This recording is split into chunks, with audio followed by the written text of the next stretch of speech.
Hello. It's a dreary night, rainy, and I'm all snuggled up, almost ready for bed. But I'm not being very productive with my other work, so I thought I'd read some of Jip to you. So we're going to read chapter 7, but before we do, let's just think back to chapter 6. And you remember that at the end of chapter 6, Deacon Avery has brought Sheldon's body back to the town poor farm because he was killed in the granite quarry where rock was being blasted out, big slabs of rock. And Mr. Lyman and Deacon Avery get in an argument about whose fault it is. Mr. Lyman says, "You're going to pay for the funeral," and Deacon Avery says, "No, I'm not. It's your fault because you sent somebody who didn't know well enough how to look out for himself." And while they're arguing, Jip, who has no family of his own and has just lost the person who has been the closest to his family for the longest time. Yes, everybody likes Jip. Putt is a good friend of Jip. Toddy loves Jip. But Sheldon has been the one who's been there since Jip arrived on the farm. And now he's gone. So the end of chapter 6 says, this is Jip. He threw his warm young body across the piece of canvas that covered the already cold one of his friend and sobbed as he never had in all his memory. Chapter 7 is called Jordan's Dark Waters. The Board of Selectmen convened and solemnly determined that Deacon Avery, not the town or the town farm, must pay for Sheldon's funeral. This meant that the residents could see Sheldon out with a proper service, not the quick graveside drop allotted most of the town farm's deceased members. So most of the time when someone on the town poor farm died, they would just dig a grave and put the body in the grave. But in this case, because Deacon Avery has to pay for it, they can have a proper church service. There was a great discussion as to whether Putt should be allowed to attend. In the end, Mr. Lyman decreed that he must stay behind, safely padlocked in the cage, with Mrs. Lyman lurking within earshot from the kitchen. "But I'll guarantee him," Jip protested. "He ought to be there." "The townsfolk know him for a lunatic. They'd not credit such a guarantee." It's all right, Jip, Putt said. "You and Toddy sing loud for me." "You know I can't sing, Putt." "Yes, you can. There's music inside you, Jip. You just got to let it out." They didn't sing All Is Well at Sheldon's funeral. Jip wished they had. He was trying so hard to cling tight to a picture of Sheldon with all those harps in heaven. Instead, they sang some doleful hymn about when Jordan's waters encompass me round. Gave Jip the chills. He didn't want to think of icy waters closing over Sheldon's sweet, simple face. He wanted to think of Sheldon singing with the angels, "All is well." Rather than sitting in the rear of the sanctuary where they were usually relegated, so most of the time if the town poor farm residents went to church, they had to sit in the back of the church.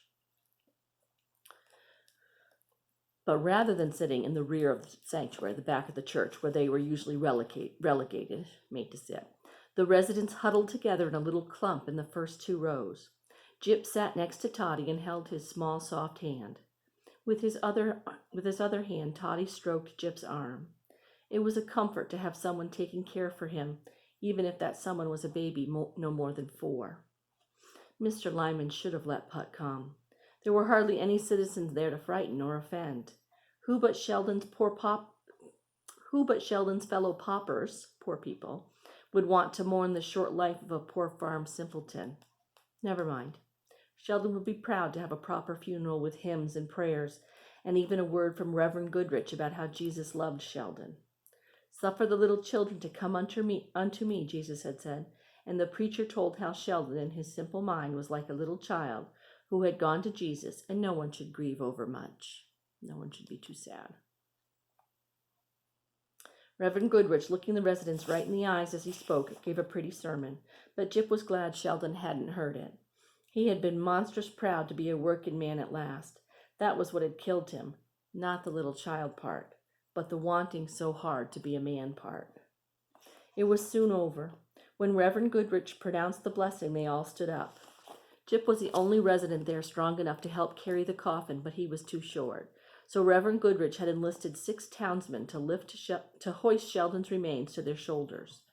Since the residents were all the family Sheldon had, they shuffled down the aisle right after the pallbearers. The pallbearers are the people who carry the coffin. Toddy still clung to Jip's hand. Neither of them cried. Only old Berthy cried, almost like the town was paying her to. She hadn't had any time for Sheldon when he was alive, but now she sobbed into her big handkerchief as if she'd lost her only son. Well, it was fitting that someone cry and carry on. Sheldon was due at least that. Walking home with the able-bodied, which these days meant himself and the Wilkins family, Jip's mind flicked back and forth, from Sheldon gathering eggs and plowing to Sheldon's broken body and the mound of earth in the churchyard. "Carry me, Jip." Jip hoisted the boy to his shoulders. Now he commanded, "Sing." "I can't sing, Toddy. You got to ask Put for music." "No, you. I want Blood-Washed Frong." Jip had heard the words so often that he knew them by heart, but they were all about death and dying, and he longed for a little rest from death. Toddy pounded Jip's head with his fist. "Blood-Washed Frong," he cried. "Sing." So Jip began. "Hail, hail, all hail, ye blood-washed throng, saved by grace. I come to join your rapturous song, saved by grace.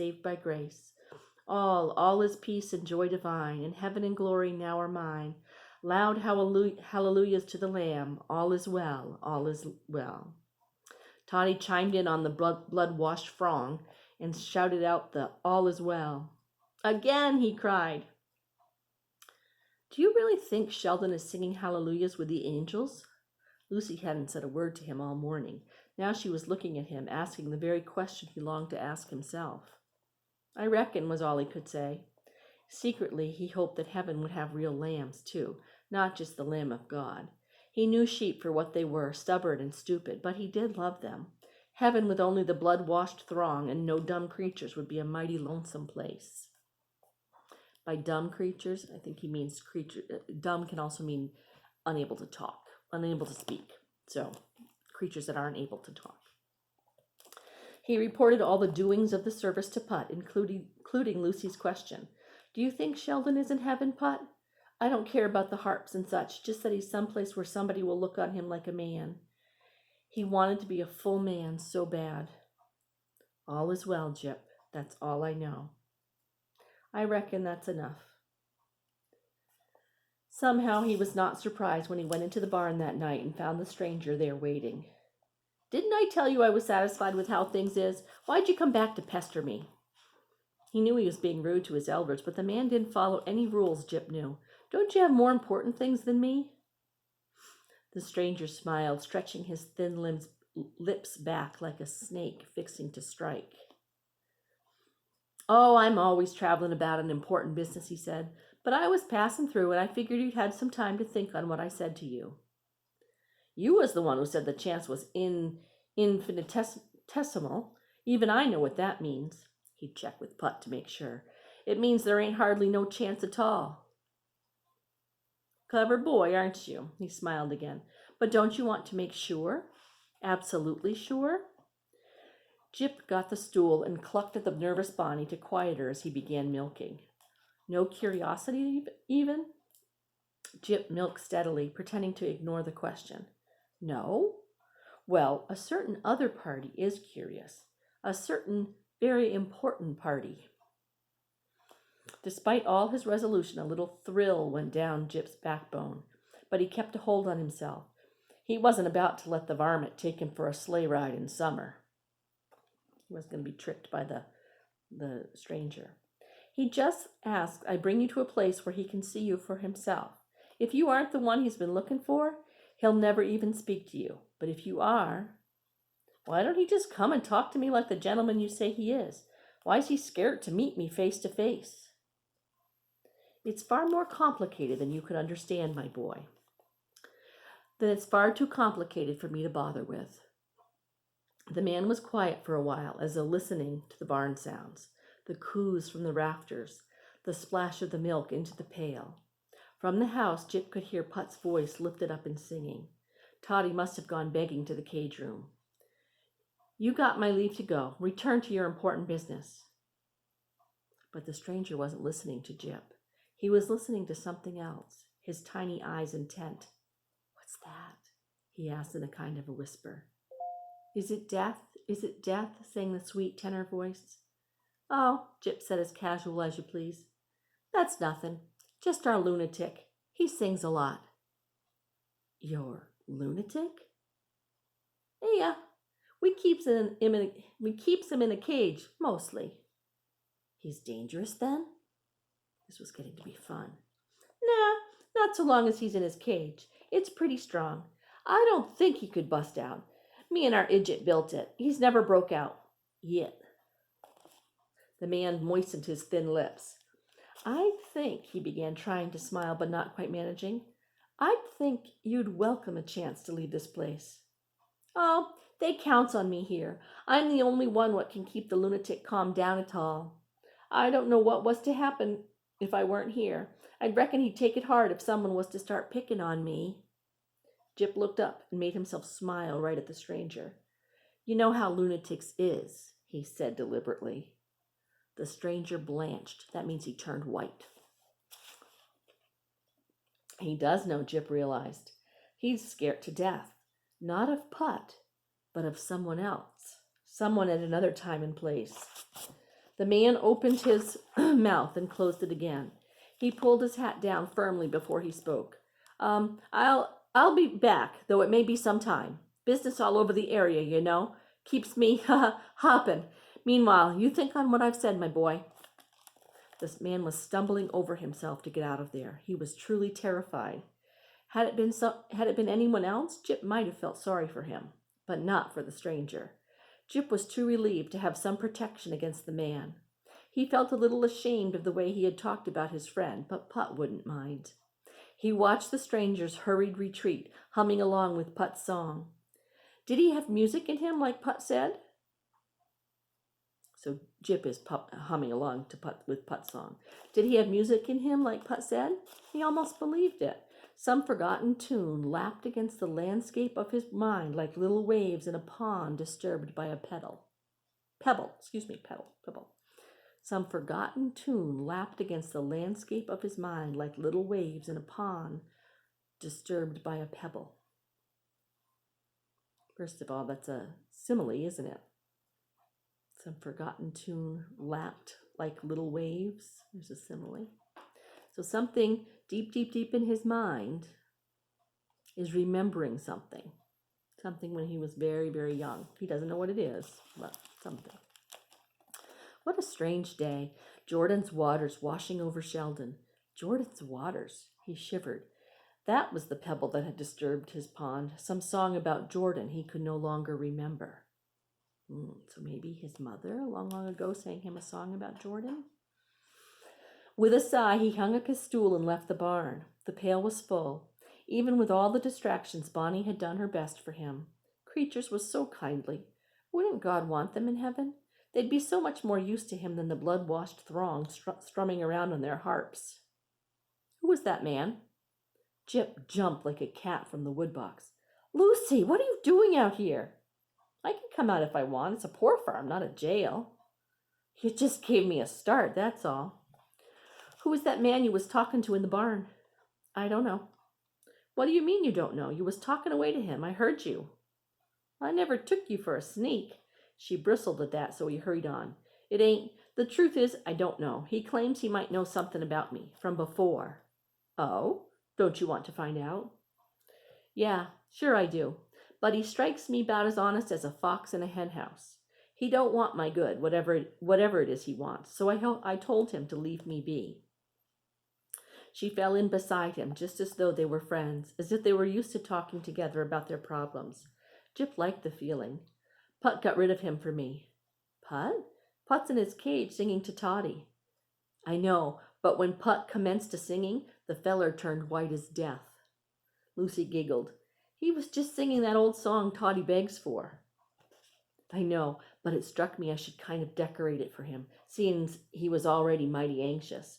I told him how it was just our lunatic what we keep in a cage, who ain't ever busted out. Yet.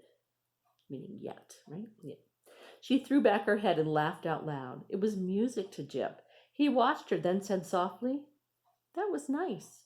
People don't laugh much here on the farm." "Ain't much to laugh about," she said, sobering.